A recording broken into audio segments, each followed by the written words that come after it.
Number نہیں آتا، کم سے کم یہ تو دیکھو یہ جھاڑو لگانے والا کون ہے۔ چوتھے روز تلاش میں بیٹھ گئے، دیکھا بادشاہ وقت ابو بکر صدیق اللہ تعالیٰ عنہ ایک اپاہج عورت کے گھر میں جھاڑو لگا رہے۔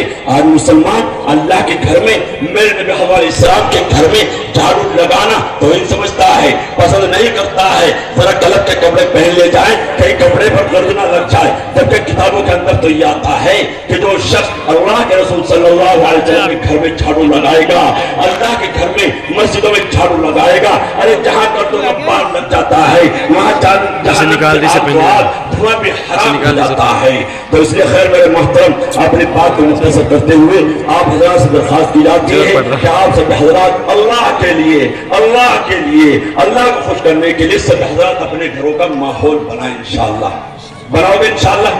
سب حضرات اپنے بچوں کو مدرسے سے جوڑیں، خود بھی مدرسے سے جڑیں، اور جو آپ حضرات مدرسے کی خدمت کرتے